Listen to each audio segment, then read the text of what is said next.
biggest red flag that you see in a founder? I'm going to say in two things. One is there's lack of integrity, and that usually comes from I know somebody who knows that person, and I'll ask, like, would you invest in that person? No. Number two would be lack of specificity. If you could only invest in one industry for the next 10 years, which industry would it be? I think I would probably keep investing in health and longevity. I'm the most interested in that. I think it can have the most global impact. One piece of advice that you would want to give to all entrepreneurs?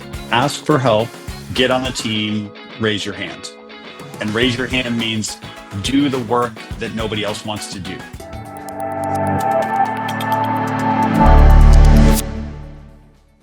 Hello everyone, welcome to another episode of BizUp. This is episode 2 and today I have with me Mr. TA McCann. And sir, please correct me if I'm wrong.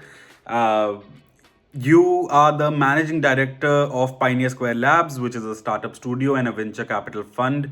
You are also serial entrepreneur. One of your startups was acquired by Google, another by BlackBerry. You are an active angel investor and adjunct professor at the University of Washington and a Techstars mentor, and you used to be a professional sailor. So my question to you is, what is wrong with you? How have you been able to do so many things? How have you been able to achieve that? Please, can you enlighten us, please?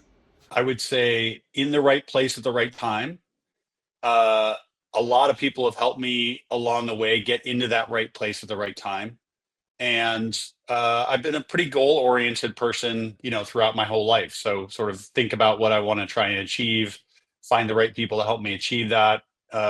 If sometimes it works, sometimes it doesn't. But in all three of those sort of cases have ended up in places that I really kind of had in my mind that I wanted to try to get to. When one chapter finished, the next, chapter opened. And so that's been, what's happened to me. I'm also I'm almost 60 years old. So I've been doing this a long time. And while I have the energy of a 30-year-old and I can compete with lots of people, you do it for a long time. You stay focused for a long time. You get lucky a little bit along the way. People help you along the way and you can achieve some of these things. Okay, so I honestly think that being a little modest about it, but I want to know a little bit about your journey. How did it start? I know you got into Purdue, and that's where your career started. But if you can just take us through what happened, and Yeah, how sure. did So I you grew up get to do all of this? outside Chicago on Lake Michigan. For those who don't know, the middle of the United States. I grew up, my dad worked downtown Chicago. My dad was an international businessman, so he traveled quite a bit, had been to over 100 countries. So I had a sort of global view, I think, from quite a young age. And my dad used to bring lots of people that he worked with back to the house. So had lots of sort of exposure to lots of different kind of people. Uh, Grew up there playing in the water. So swimming and sailing and everything else you could do on the beach. And at a pretty early age, sort of around 9 or 10, I got quite into swimming, and ultimately through high school. And then I went to Purdue on a swimming scholarship. So as I was going into college, I was looking for the right blend of an academic experience and one where I could really pay for my own college through my athletic ability. And Purdue was the right choice for that. I had a friend of my parents, so I always thought I wanted to be a lawyer because I knew lawyers when I was a kid, and I thought that was the job I should have. And a friend of my parents, when I went to Purdue, he said, "Do you have any interest in engineering?" And I said, "Well, I don't even know what that is, let alone whether I have interest in it." But he said, "Are you good at math or physics?" And I said, "Oh, I'm pretty good at those things." And I was pretty interested in them. So he said, "You should get into the College of Engineering because it's very easy to get out, but it's impossible to get in." So through Jerry Smith's advice, I enrolled in the College of Engineering, went there on a swimming scholarship. That was quite challenging, I must say, swimming somewhere around 3 or 4 hours a day and then all doing engineering in college. Barely made it through. I could not have made it through without my high school friend Kip, who swam with me in high school, but didn't quite make the team in college. And Kip helped me so much with all the homework that I had. And I absolutely would not have made it through engineering school without Kip and a few other people helping me. However, made it through as a mechanical engineer. Got my first jobs out of college as a robotics engineer. And as a kid, I'd had this dream. So I grew up swimming and sailing, and I got to be pretty decent at sailing in my teens. Hmm. And I saw a video when I was 13 or so of this round the world sailing race. And I said, oh, I want to do that. So it's like sometimes kids today might see a video of climbing Mount Everest or running an ultra marathon or whatever sort of sporting event that they see. And I said, I'm going to do Yeah. that someday. I want to try and do that someday. So I graduated college, hanging out, working in Chicago, doing this robotics engineering stuff. And I said, well, if I'm going to try and do this round the world race, I better get busy. So I wrote a letter to a couple of people who I'd met along the way through some connections with my parents saying, hey, I really would like to go do this round the world race. Here are my current qualifications. I had modest levels of experience in the Midwest, sailing on the lake, never really sailed much on the oceans. But I had, I was very fit having just graduated. So this is probably, I'll probably have a core theme along the way here about, people who are helping me get to the next level. So these people named Buddy Melgis and Gary Jobson responded to my letter saying, oh yeah, we remember meeting your parents and knowing your parents. And I'd met them one time along the way. And they said, well, we know a lot of people in this world, so we're happy to introduce you and give you some feedback, but we're also putting together this America's Cup team. Yeah. Would you be interested in trying out? So I said, sure, I'll try out. And I went for the first tryout. I didn't make the team. I went for the second tryout. I didn't make the team. And on the third try, I sort of got on the team. And we ultimately went on to win the America's Cup. And this is a little bit like joining a startup. So, you don't know if the startup's going to be successful when you join, but if you get the chance, you get on the team. And when you get on the team with great leaders who are going to pull you along, sometimes you're successful, sometimes you're not. Yeah. But I give this advice, a lot is like, raise your hand and get on the team and then do whatever job they ask you to do. And so I was the person who showed up early and stayed late and took any job that was necessary. And I learned a tremendous amount during that America's Cup campaign. Ultimately we did win, and that's like being there for the IPO. You're like, okay, this company kind of worked. And so then I did the same thing on the round the world race. So I did the 93, 94 round the world race. We should have won that, but the mast fell down off the coast of Brazil. That's a different story for a different time. Went on to do the 95 America's Cup. And then in the fall of 95, I was sitting around after a regatta with a bunch of the people who own these teams, and they asked me, what's going on with this whole internet thing? And this was just as Netscape had gone public. The internet was really starting to happen from I'd say a commercial perspective, even though I'd had access to it while I was still back in college. And so I said, why don't you guys pay me $20 an hour over the winter, and I'll go build us a website. Okay. And I'll learn by doing. Second theme, learning by doing. Take a little job. It's not about the prestige. It's not really about the money. It's about getting the experience. And so we built a website, and it was pretty good by 95 standards. Not so awesome by now. But then a lot of people who are involved in sailboat racing also own companies and businesses and are successful business people. And so I was sailing by day and selling websites by night. And that was sort of 95, 96, 97 kind of time. So I built up a decent consulting service, and then got our idea for our first real startup in 97, 98. And by that time, I'd sort of transitioned out of sailing and into technology. I had moved to Seattle in 95, having no idea that Seattle was going to be what Seattle is or was, the place where Microsoft started, the place where Amazon started, and Costco and Expedia and T-Mobile, and all these amazing technology companies are all here. I moved here just for lifestyle. I moved here just because I thought it was going to be a good place to have a family and raise kids, and was on the West Coast of the US. So that kind of brings us up to 2000. Okay. So I think after that, you had your first startup and then another one. So I will not go into each of your startups, because that'll be a great story in itself, I am sure. But you did a few startups, right? And I wanted to ask, did you always plan to do multiple startups and have an exit, or was it something that just happened? Or did you want to initially start a company, maybe work on it for 30 years and keep doing that one thing? Or did did you always plan to be a very diversified person doing a lot of things? So how did that Well, happen? I would say I'm primarily, for those of people who might be in the software world, like I'm basically a product manager. Yeah. Like I Okay. like building product. I'm an engineer. I like thinking about products and systems and tools, which is why I like kind of the EA function as a whole. And I like being with customers. So I like Hmm. being right between customers and product. And that's generally in a Microsoft vernacular or many of these technology companies, a product manager. And so most of the startups I've done have been, one point is they were a problem I thought was interesting to go solve. Yeah. Okay. And for a set of people that I could identify, also thought it was an interesting problem to go solve. So I'm very oriented toward that blend of product and customer problem.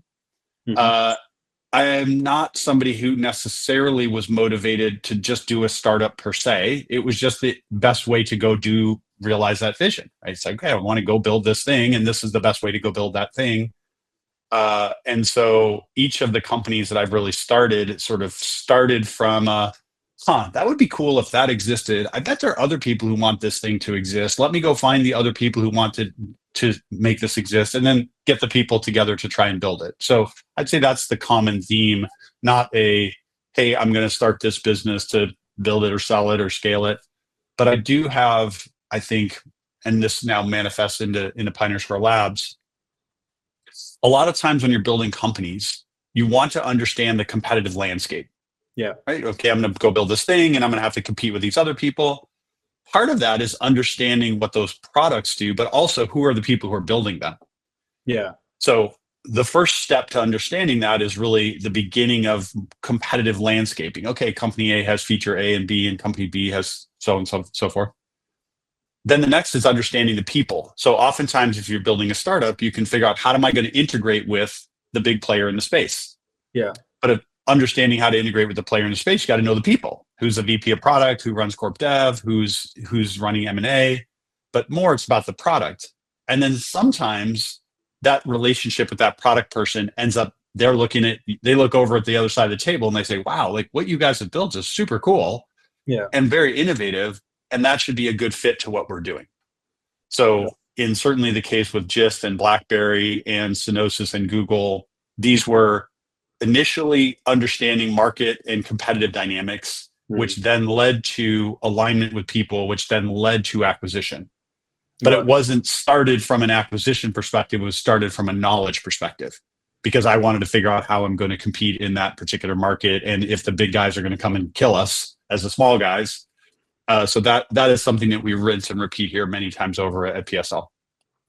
Okay, understood. And then after you started, so how did your investing journey actually begin? Like, when was it, and how did you think about, like, now that I need to invest in more startups and like try to scale them? How did that start exactly? Well, after we sold Gist, so this was 2011, Hmm. that was my first successful exit. So meaningful, successful exit. Now I had enough money that I could start, angel investing. Yeah. And I had been, at that point in time, so I moved here in 95, built Soft Labor, the consulting company, built HelpShare, that failed, went to Microsoft for 3.5 years. That was pretty successful time there. Came out, started another company, went to Vulcan Labs, then started a studio for Paul Allen. Then we started Gist out of Vulcan Labs. That got acquired. Okay, now that's a long time. It's 16 years later that I've been participating in the Seattle ecosystem. Got it. And now that's participating as a founder. And now I could participate as a founder and an investor. And Yeah. so my primary orientation was wanting to participate and help other companies be successful, and therefore become an angel investor. So that's sort of 2011, 12, 13, 14, 15, about 5 years in there. I was, pretty actively angel investing, alongside founders, learning from them, helping them where I could, and building more companies. So we built Rival IQ, and then we did Synosys. And so as I got back into the founder mode, then I was doing less investor mode. Yeah. And after we sold Synosys, I was thinking I was going to just do another one. And asked for some advice from one of my, good friends and mentors, Brad Feld, who runs the Foundry Group, was an investor in Gist, is a big investor in Pioneer Square Labs. And, Brad was quite happy to do another startup with me. We've been successful in the past. But at the same time, as he said, maybe this is the time when you should spend a little time with a lot of companies instead of a lot of time with one. Yeah. So it was really good encouragement from him to think about this sort of, I enjoyed mentoring, I enjoyed the investing, I enjoyed the mentoring part of investing. Yeah. And PSL, I was an early investor in PSL. And at the same time as it was this opportunity to kind of learn a little bit more about venture capital investing, at the same time as this studio thing that we were building, had an opportunity for me to come in and add some structure, tools, process to it all, which is things that give me lots of energy and excitement, is thinking about how do you build a machine that builds the machines. And that is a lot of where I get energy here at PSL. Okay.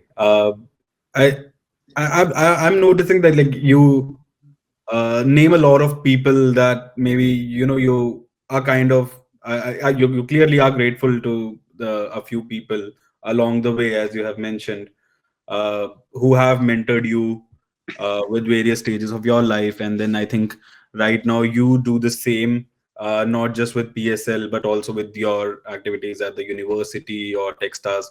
Uh, how how important do you feel it is for someone to have those people in their life and the networks that they need to create? Is it very important to have success, or do you think it is great to have it but it works without it as well? Well, I'm sure you can find lots of examples, of both extremes. I'm a person that really enjoys being on a team and being part of a team, and that can be, a team that you're building, but also a team of people around you giving you good advice, or just giving you advice, whether it's good or not. But I've found, whether it go, all the way back to, as a kid, I had this guy that I sailed with, who was like my second dad, Ron. Ron and his wife didn't have any kids. I was like their adopted kid. And I would just say, Ron was a salesperson. We would drive to these regattas and we would listen to tapes in his car, of these techniques to sell products. And so he taught me a lot along the way. And I felt like, okay, I'm learning something from him or via him. And the same, goes along the way, many, many different ways. So I think it's partly a style. I don't think there's any downside to gathering more input and asking questions of other people to gather their perspective, especially when they're a lot more experienced in one thing or another. You can choose, think the better founders or better people choose what of that advice they take or how they amalgamate different forms of advice into their own perspective. But I don't see any downside in doing that and building that network of people, but it can't only be take. You have to give too. And so both that's one-to-one. So I may take some advice from you. I might give you some advice, but it's also, you can't do it just direct. You're like, okay, I'm giving advice to lots of different people, whether I ever get anything back, or I know they're giving lots of advice to lots of people, whether they ever get anything back. So that's part of who I am. The second company I started was called Help Share. I still maintain, that's the company that failed. I still maintain that email address. So most people who need to get me on a personal level, it's TAM, like total addressable market, at helpshare.com. And so I got, lucky. My parents got lucky with the initials, but also the HelpShare ethos was something I tried to build into a product. And it's something that, lots of people have helped me and by sharing along the way. And I continue to try and do that myself. Right. Is that the reason you go by TA, so that it's total addressable market? Well, I'm a third. So both my father and my grandfather were both Thomas Arthur. And so when I was born, my parents, so for many people who have that sort of lineage, they will have, like, my grandfather went by Art or Arthur, my dad went by Tom or Thomas. And then when I was born, they didn't want to have Big Tom, Little Tom, so they went by my initials. And by the time I figured out it was going to be a pain to live through my life with initials, Yeah. It was too late. I was already TA and everybody knew me that way. And I actually didn't recognize the TAM, total addressable market, till about a year ago. But because of what I do, I got a little bit lucky with those initials. Yeah, you really did. So that now that you invest in a lot of startups, I would really like to ask, and I think like other entrepreneurs who might be watching this later would definitely want to know that as an investor, what do you look for if you know when you have to invest in a company? Like if uh, I'm sure, and I'll talk about the red flags as well later, but like do you look like if what is it in a startup that you look for before investing is my question straight up. Well, I'm sure there's all the normal answers. Yeah. A couple things that may be, I mean, of course, big market, clear competitive advantage, unique product, founder story, et cetera, et cetera. So I'm call those kind of like all normal. You could go look in 500 other things on the internet about that. Yeah. A few that I over index on. Yeah. One is communication. So how does the founder communicate, both in terms of asking and answering? Okay. A lot of times I'll meet a founder before they're ready to raise capital. And, and they're just getting started. Hey, I'm going to raise money at some point in time. I'm like, great, like include me in your investor updates. And I encourage you in the early days of your running your company, you're writing those about every 2 weeks. And then as you get a little bit more mature, you might write them once a month. Yeah. The quality, frequency, and consistency of that communication is a big important thing for me. If I were going to invest in you and I ask you a bunch of questions, during a call or otherwise, how and when, and the quality, consistency, and velocity of your communication is important. Yeah. The second part is really the ability to make difficult decisions. So most founders I talk to will talk about, whatever market they're going to go into. We have this ideal customer profile and this other one, this other one, this other one. I was like, okay, which one are you going to pick? Well, all of them are good. No, you have to pick. And of that ICP, ideal customer profile, tell me about the 10, customer calls you've had. How would you choose which of those were the most likely to be your first early adopter customers? Yeah. Maybe all of them, but you still have to choose who's going to be number 1, 2, and 3. All right. So making difficult decisions is an incredible, a big part of what a CEO does. And if you're building your team correctly, every single hour of your day, all you're doing is making difficult decisions. All right. Because the easy one should be done by somebody else. Exactly. So the founder who can make those kinds of decisions, and oftentimes I push them into, okay, you're going to decide, build feature A or feature B. Which one are you going to do first or second? Why? Yeah. Well, I'm going to do feature A and B. No, you can't. If I forced you to do only one, why would you do it? So I'm forcing into specific decision making. So communication, decision making, and then I over-index on network. Yeah. So when I think about that, I might say to you, if you're a founder, like, okay, if we were thinking about doing your seed round, like who would be 2 or 3 people who would invest in you just as a founder, no matter what you were doing? So people who've usually built strong connections, they're like, oh yeah, well, maybe it's my uncle, that's fine. Or maybe it's my old boss for Microsoft, or maybe it's this person or that person. But there are a set of people who believe in who you are and what you're doing for some set of reasons, either your talent or the way you've built a relationship with them, or both. Yeah. So that's one form of network. Another question I might say is, cool, if I invested whatever amount of money in your company tomorrow, who would be the first 5 people you'd go hire? And I want to go role, responsibility, and then specific people. And then let's say you put down, I want to hire, this person in this particular role. And I would say something like, how likely on a scale of 1 to 10 is that person to join you, regardless of how much you could pay them or what their role or responsibility would be? Okay. That's a strength of connection. So some people who are like, you know what, that person's going to follow me. That person's going to come with me on the journey. So these are both 2 different ways in which you could think about network and people who have built network and network connections. And it goes back to the previous points we were having, which is to build these companies, to do things, lots of things in life. You need help from other people.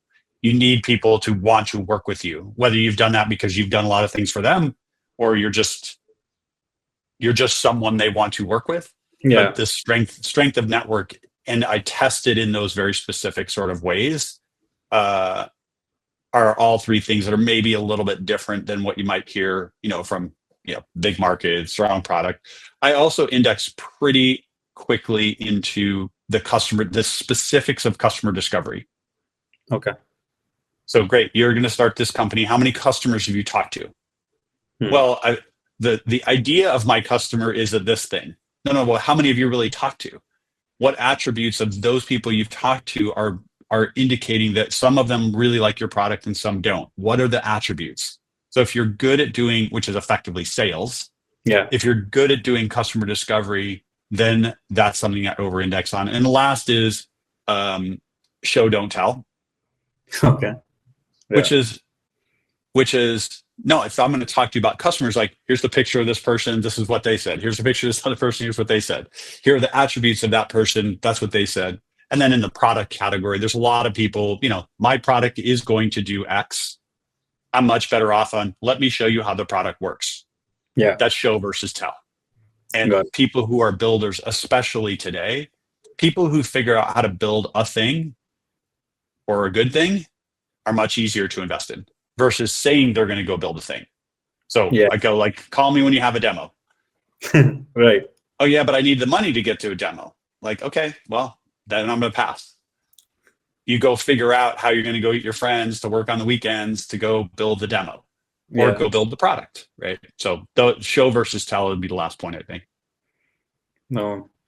Well, I think those were a lot of good points, I would say. But you talked about,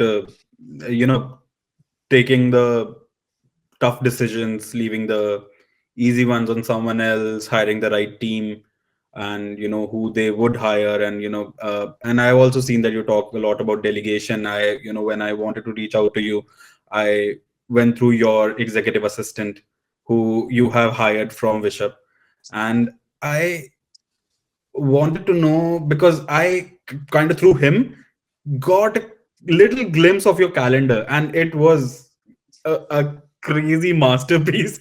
I don't know how you were able to get those. Oh my God. I have never seen a calendar like this in my entire life. I worked with a lot of people. How do you manage to do so much? And what is the importance of delegation? Because people really don't understand this fully, even if the thing they do is what I think. And I think it's very important to stick to the things that you want your brain to work at, and free yourself of everything else. So can you tell us that, having maybe an executive assistant or a team where you can delegate, how important it is for a founder to do that, and at what stage they should do that? Well, I've been working, so my first executive assistant was probably 2009 or 10. So I've worked with a lot of different executive assistants over time. Yeah. And I'm a huge believer in, to build something big, you need a lot of people to do it. One of those people is an executive assistant. One of those executive assistants, the better they are at organizing and helping me focus, the better I can spend my time on only the things where I should spend my time doing it. Yeah. Like if somebody else should do it, then they should do it. Like help me spend every single hour of the day doing the most important jobs that I can. Yeah. And this can be across a lot of different factors. But so I've worked with lots of different EAs. I've worked with EAs in my office. I've worked with EAs outsourced. I've worked with fractional EAs, and in my blog post, I detail lots of the different services that I've worked with. So I like all of them for different reasons. So I'm a huge believer in the EA, and I encourage every founder, basically as soon as they put their first money in the bank, like get a fractional EA. Yeah. Okay. Because it allows you to start spending your time on only the most important things. And oftentimes the inexperienced first-time founder thinks, well, I don't want to spend the money on that. It's not very expensive. Yeah. So first of all, it's not very expensive. And then what is your time worth? And what is the time worth, not on an hour by hour basis, but where can you put your attention? So can you have a much bigger impact if your attention hour by hour is spent on the most important things? And the most important things continue to change. So part of the relationship with an EA is weekly, monthly, quarterly, annually. Mhm. is what is my most important things I need to be paying attention to? What are my goals? What am I trying to achieve? And then working that backwards, into an hourly or, half hourly schedule, which you see my calendar. Yeah. So in that way, my EA and I have a sense of what do I want to achieve this year, this calendar year. Okay. We have a whole annual calendar. Like, I want to do these things. These are important to me. And this year, these are my goals. Okay. Then we pull it back to quarterly, back to monthly, back to weekly. And so every week of the 4 weeks in the month, like, Yeah. we're looking at what are my goals for both the week and then sometimes the day. So this Okay. day I need to do these things. And these are why they're important for the goals of this week. And those goals are good for this month. And those months are good for this year.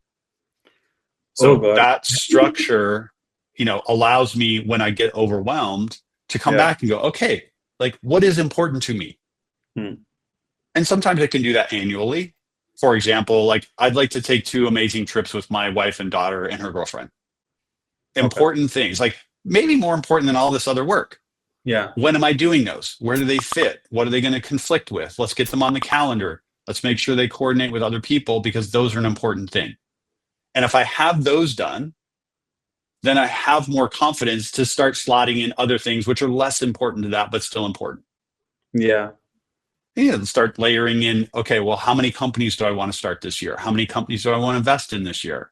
What do I want to achieve at PSL? What do I want to achieve with my friends, my personal life? These things I can layer into a calendar structure, which then allows me to have a dialogue with an EA. And then that'll give him or her context to how to make decisions on my behalf. Because they know this is a goal. They say, okay, this goal is not important, this other goal. Or, hey, these two things are in conflict. Which one of these things do you want to choose?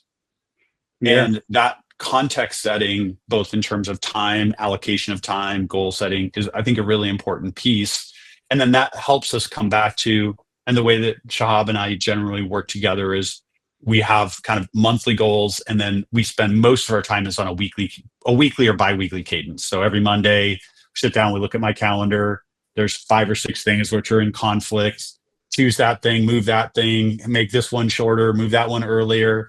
That's a little bit of the calendar, manipulation, and having an EA is amazing for that. Then this sort of like, okay, here's the second order things and the third order things. So we have a high, medium, and low priority list. So I'm always giving him more stuff that he has to do. And then his job is to say, which of these things that you've said are high, medium, or low priority that need to get slotted in somehow. So that's part of our Monday, our Monday morning meeting, which is usually about half an hour. We look through the week, we think about all the conflicts, and we solve most of the conflicts. I then tell them which of the meetings I have need more research. And Okay. that's detailed in the blog post. And then from there, we'll look at the following week. So we kind of get a little bit ahead of it. And then if I know where we are in the month, I might start thinking about, okay, well, what are my goals for April? I mean, it's March 13th. I'm not going to worry about that yet. But another week or 10 days from now, so I'm thinking, okay, what does April look like? How well did March go? Hmm. And that's how we work together. So you talked about, like, so I understood that the EA manages the calendar for you. They also kind of do research for you prior to a meeting. And I asked this because I've met a few people, working here that, like, they don't, like, really understand. They'll hire an EA or a virtual assistant or someone, and they would probably not know how to go about it. After the first couple of weeks or a month, they don't know how to establish that relationship, trust, structure, process, everything, so that there is, because in my head I know at least 100 200 tasks that assistant can do for me, but people don't understand that. So where do you think that gap is? Like, what kind of tasks there are which are the easiest to delegate? Do you have a structure of delegation, or do you think it's just trusting, and getting your vision clear to the other person? What is that missing link that people don't understand while trying to delegate things? Well, I think the easy stuff is easy, meaning, of course, you should have somebody managing your calendar or maybe reading through your mail and prioritizing. These are all the sort of normal, easy things. Yeah. Then the next part is a little bit of a bi-directional conversation. Is like, well, let's say you were my EA. I'd say, like, well, what are you good at? Yeah. Like if you're particularly good at like building decks for me, or you're particularly good at design, I might give you more design tasks. Yeah. If you're particularly good at research on something, I might give you more research tasks, like go build me a competitive landscape for this thing. If you're particularly good at, so that's a little bit of a bi-directional, like what do I think I need and what are you good at? Okay. Or what do you want to learn to be good at? Because that's also an opportunity. Yeah. Is to say, hey, like I've always thought I should have a podcast. Are you interested in like helping me produce a podcast? Yeah. And if you are, then let's go do a research on all the guests we could have and all the awesome podcasts in this category and how ours might be different and what we would name it and setting up the back end. I mean, if you were interested in that, I might be interested in that too. Yeah. So that's a bi-directional conversation. In terms of the prioritization, it's also a little bit depending on how busy you are and how good somebody is. So I can tell you that with my EA, one thing that's super powerful is how I use WhatsApp, voice messages, and drafting of email. Okay. So it's also detailed in that blog post. But all during the day, and certainly all during the weekend, things come into my head. I was like, oh, I need to send an email to this person about this thing. Yeah. And if you have to try and remember it, you don't. But what I do is I just record a voice message on WhatsApp. Yeah. Hey, Shah, please send an email to so-and-so saying blah, blah, blah, blah, blah, blah. Okay, that done is out of my head and into the collection system that Shahab will have. Yeah. So I know that it's going to get done sometime.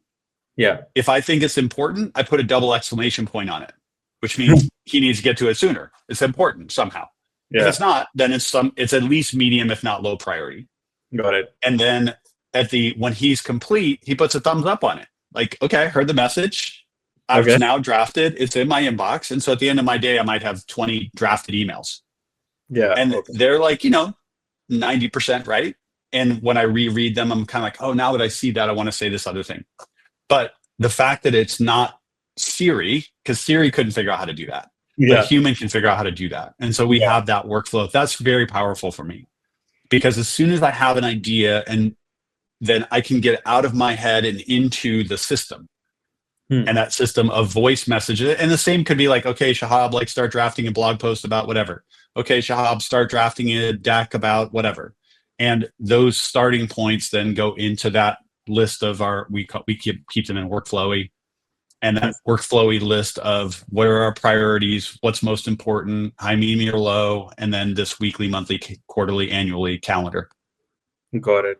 It's very powerful. And I know it wasn't exactly the answer to your question, but this WhatsApp back and forth is very powerful too, because when he needs to have input, he can just send those to me. Like, I mean, we can do it on email too, but WhatsApp's powerful in hey, you need to decide on this hotel, this one or this one. And, there's a lot of different variables on that. Well, where is it? How is it? Does it have the good bar where I can have a meeting? Oh, that costs more money, whatever. So that back and forth is valuable. And it also starts to train his brain, like my brain, like what are the important things for this hotel? And in certain cases, he might have made a choice to say, I'm going to book 2 hotels for 2 different reasons. And then TA can choose because we can always cancel one of them. Okay. Like that's a smart idea. Or, like, okay, I need to make the choice on this particular plane flight or this particular event. And, some EAs are awesome at relationship building. They'll think about how to make like the super special, bar that I want to take somebody to build a relationship with them. Others, not so much. So depends a little bit on the person. Got it.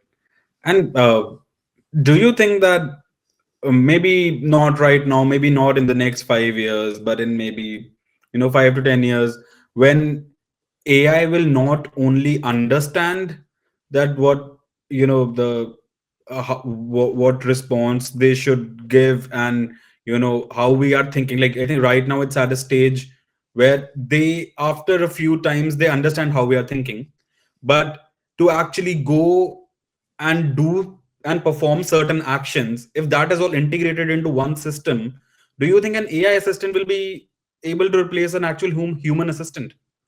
I think the human. I hope that my human EA is using all of the best tools. Yeah. Okay. right? So at this point, if I said, hey, I'm going to San Francisco for 2 days and I want to meet 10 different investors and here's my list. And if my EA could say, go give me 5 hotel options and 3 flight options that match all that, and then present them back to me in a way that my, executive can choose. Awesome. Doesn't exist yet. I hope Yeah. it will. Yeah. If we could say, hey, go draft me a competitive landscape for this particular company, Mhm.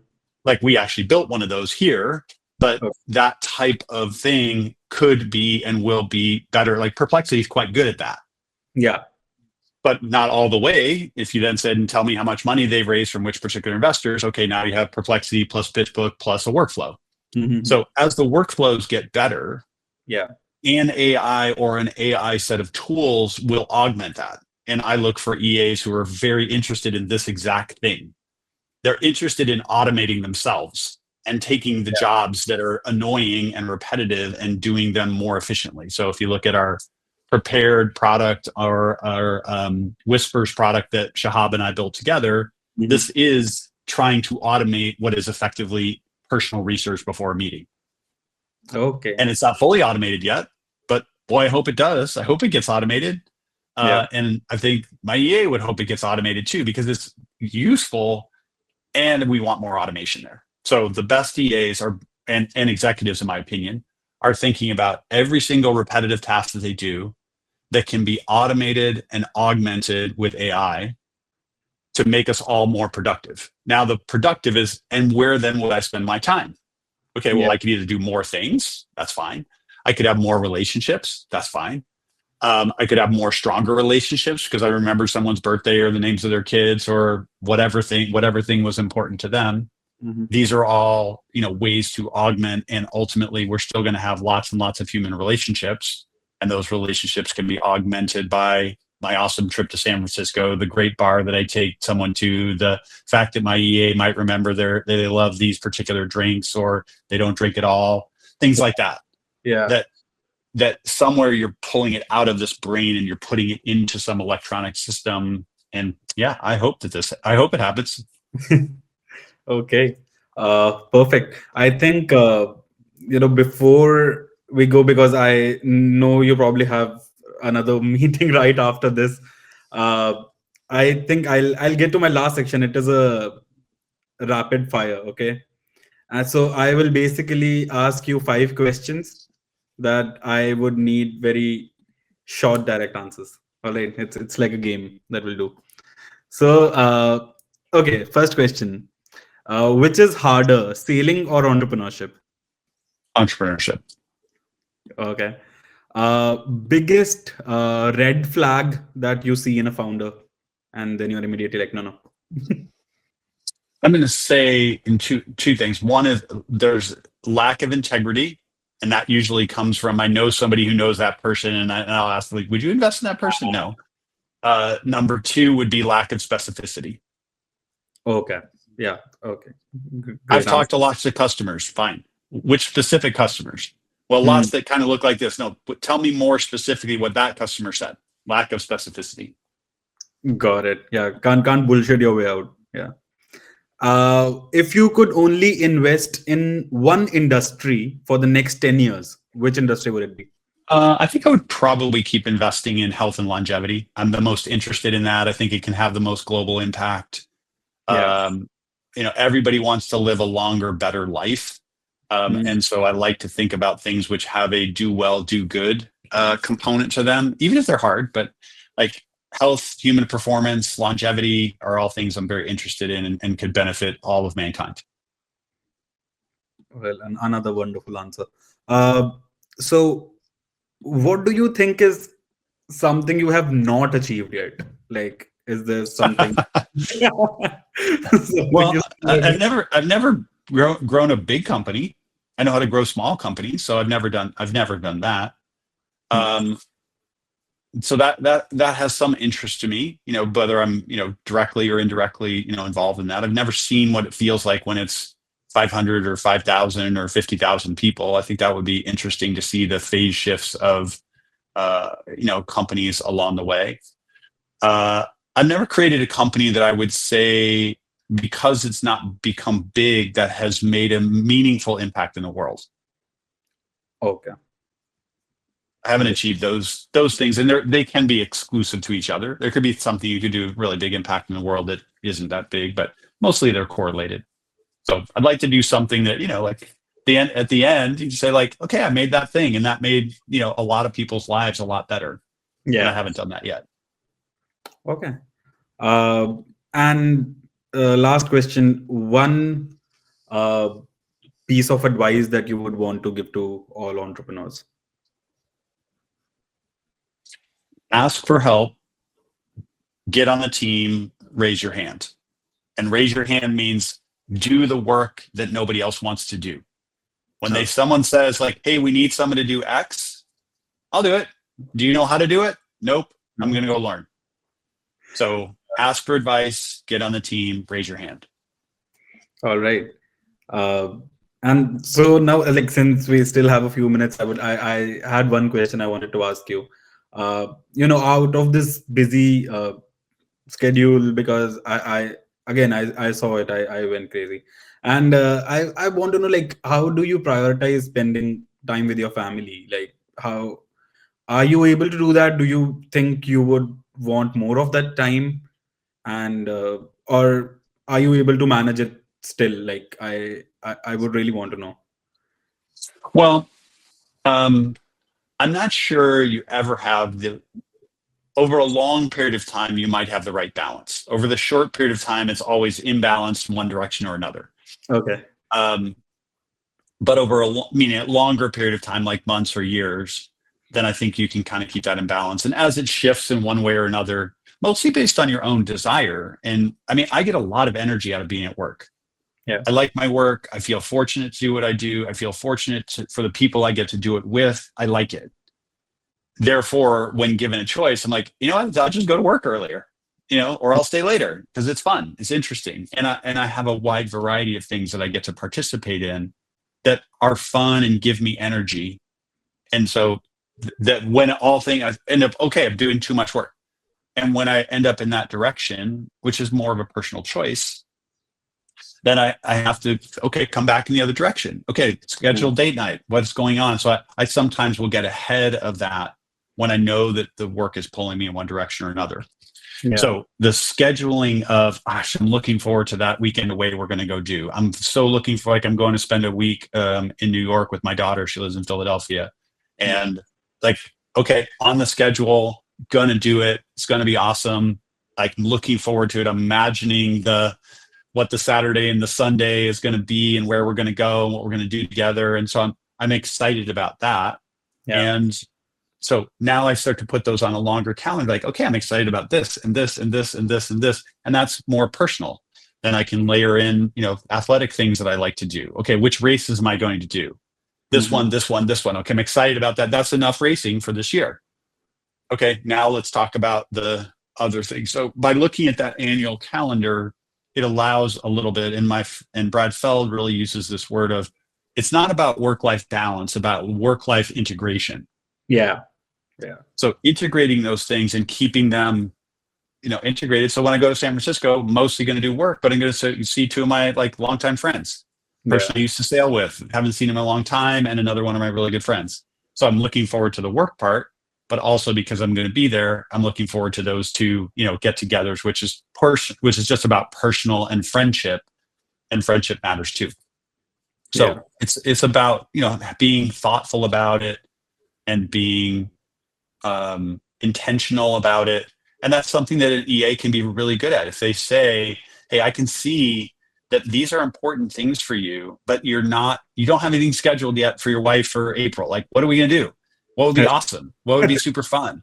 What would be fun for her? What would be fun for you? Here's 5 ideas. Here's what I thought about. Here's the possible dinner you could go on, or the cool restaurant you haven't been to yet, or just going to walk to this museum, or something's opening." So to the extent that the EA understands your goals and your motivation, they can be a couple of steps ahead of that. And then let's say we choose the art opening, and we're like, oh my gosh. And then if I'm going to do that, why don't we do the cool, new bar that's there, and we'll have a drink beforehand, and that'll feel like a really important experience. And a good EA can take that and turn it into something great. And it's like, oh, and by the way, I called ahead and I got the table that was at this place because I know you like the view of the water. great, awesome. And in that case, what went from an okay experience to a great and memorable experience, and great and memorable experience allows it to extend beyond just that amount of time. Yeah. Because the thoughtfulness of, hey, we are intentional about, both like art, we both want to do something, we've both thought this was a cool bar that was opening that we didn't know about, or whatever, that type of thing, that when you have intentionality, you can get more done in a smaller amount of time.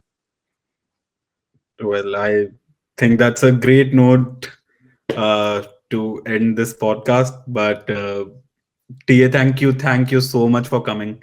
I know you're a very busy man, but I had great time talking to you. I hope a lot of Super people fun. who just get inspired from you. I sure, for one, feel very inspired. And I hope we can talk soon again. I hope so too. All right. Thank you. Thank you for having me. Thank you. Thank you.